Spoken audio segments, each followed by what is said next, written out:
First question that I've got is, tourism has been a consistent bright spot in Citrus County's economy. Do you see this continuing to grow and expand through 2014? Absolutely. As you know, the governor has made tourism, has put a lot of money towards the economic development component to it for the state. And I think in this past year, our numbers went from, they're up considerably. We have almost 90 million visitors a year coming into the state of Florida, and the economic impact is well over $70 billion a year to the state. So when you look at that, I mean, we want to just make sure that we stay competitive in that edge and we keep identifying people so we can just have a small portion of that here in Citrus Do County. you think most Citrus County residents, businesses, and public employees are fully aware of the impact that visitors have on the county's economy, Thomas? Most definitely not. I would wager that if you were to do a local poll, that most residents couldn't even tell you how many people come here to visit the manatees each year. And we know that, just speaking with a couple of the Fish and Wildlife folks here, they estimate there's probably about 225,000 people that come just right here to Three Sister Springs where we're at today. That doesn't include the scalloping, the golfing, motorcycle rallies, the bike trails that we have. So there's a lot of other assets that we have in addition to the manatees that we're not calculating those numbers into. Looking ahead, do you think it's possible to come up with a brand or a logo or even a concept that will fully represent what the county has to offer? I think that's a tall order. As we look at the state and the branding efforts that they've made, you know, it's a sunshine state, but I think that we also, as not only just tourism, I think that we need to be looking at this in a more global perspective here in Citrus County and identifying it not only through the efforts of tourism, but as a county from the BOCC level down to the EDC and the chamber and all the businesses alike. I think that's where a branding effort is really, the concerted efforts need to be between all organizations. Sports-related tourism has been a growing niche market. Is it an area the county can really build on and expand, or is the county limited by its available facilities? We can continue to develop that. I think that it's a way to utilize getting people here that would not necessarily come to this area, but we do have some difficulties in what we have to offer in fields and things that they can play on. And as you know, through tourism, we are doing a sports feasibility study. We're hopeful that in the next couple of months that we should have the full details of that back. But I think that is just another one of those opportunities that we utilize. And it's not just field sports. We're looking at all types of sports, whether it's the sculling, rowing events, it's the Dragon Boat Festival. We're looking at all types of sporting events and not just field sports. So I want to make sure that the people here in Citrus County understand that we're not just focused on field sports also. How does the Visitors Bureau determine the financial impact and the number of day visitors? In other words, visitors who do not rent hotel rooms. And how do these visitors fit into the overall tourism picture? It's a complicated process. And back in 2012, we actually hired a firm to come in and start to identify. They actually did boots on the ground. They had a number of people that work within their organization that come in and surveyed people. And I don't remember the numbers off the top of my head, but I can tell you that back from March 2012, we had,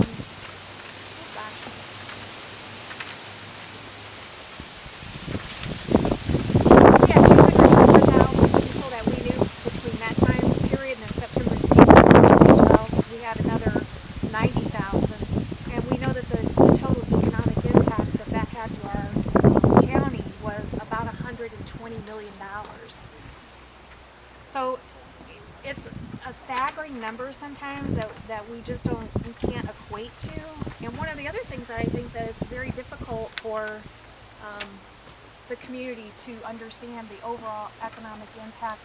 If we just took the total number of rooms that we have, with including the bed and breakfast and the campgrounds, and if it was just on an average night stay of $75 a night, If we could fill those hotel rooms, the economic impact is over $200 million just in room revenue collections. That basically answers my next question. So, what is your vision for the new visitor center that's being planned for Highway 19? Oh, this is a great opportunity for, again, for the chamber and the EDC and the tourism to come in. And one of the things that I'm excited about is I've actually reached out. I would love to see what the kids in our county here at the local school system, how they would envision, what they think about how would you engage and interact with visitors coming to the center, what would that look like and what would be of interest, because we want to make sure that we really focus and target on a cross-sector of visitors, whether it's somebody coming in for bicycling or they're here for the water sports. We think that we have just a lot to offer, but sometimes they're not very educated about what we have to offer because you can't see these assets. You drive by on the highways and you don't know that there's 46 miles of bike trails, and you don't know that there's water out here. We have 3 first magnitude springs. These are kind of a phenomenon in the world actually, and we may even get a 4th first magnitude spring that will be identified by the state later this year. And there's a certain amount of people that want to be educated and understand how first magnitude springs work. We also had the Chazawiska findings, with the archaeological dig that they recently did, where you discovered out of Cold Springs, and that most of that will be housed at the Inverness Courthouse. There's actually one piece that has been shipped off. That's a dorsal fin, and it looks petrified, but the real interest behind this is that the only other place that this has ever been found is in the Pacific Northwest, and it was actually located here. So we can't identify it. We know that it has to be sent off, and they have to do some studying on it to find out, what it actually is. But and then there was a piece of pottery found. It's the only type of pottery that was ever found here in Florida. There's no other history that's been identified that we've had this type of pottery found throughout the state of Florida. So when we talk about Viva 500 in Florida, these are 2 incredible, they date way beyond 500 years ago. So we think that we have some great things that can attract people through a various spectrum of ideas. And when we talk about branding, that's what makes it difficult, because I think that we've only kind of picked the low-hanging fruit, and I think we have so many wonderful attributes and qualities here that we can really tag in and find people that have various interests that want this. Okay, and looking around us, how important is it to have a schedule or a plan for getting Three Sisters open to the public? Well, as you can see here today, it's a nice chilly day. I'm looking, I can see three manatees right here, just up close and personal. Not everybody's going to want to get on a boat and go out into the waters and snorkel. And specifically, if you were not a snorkeler, you wouldn't be able to get up in here. So you would only be able to get to the edge and see that. So this is an opportunity. We know that we're missing the opportunity to get folks by land that want to come out and experience the manatees.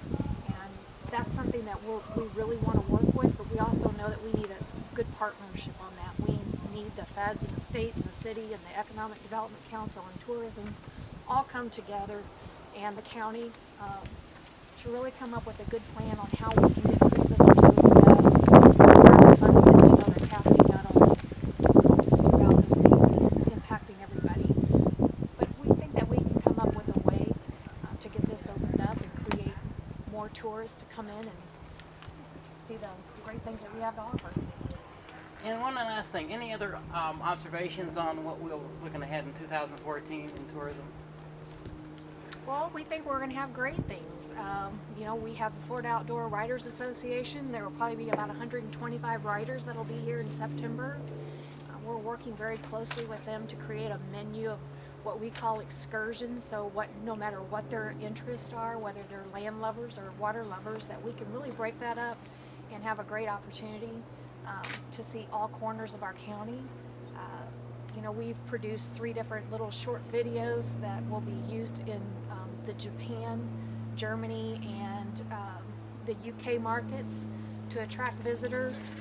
We've participated in some Brand USA issues that to attract the international visitors here. So we think that we have great things on the forefront with us. And it's looking in a different direction than we've ever looked in the past. So we think that we're opening those doors. As you know, we just completed our 3rd issue of our Visit Citrus magazine. We know that our online statistics, that's drawing more and more people online. They're not only looking at it online, they're requesting it. So we think that we have a great opportunity to continue this movement. And I think just by looking at our bed tax collections and on a historical point, that we know that we're now actually getting true visitors, that we don't have more business from the Progress Energy outages that we had in the past. We know that these represent true visitors here. Good point. Well, Commissioner, I appreciate it. Thanks for your time and sharing your expertise.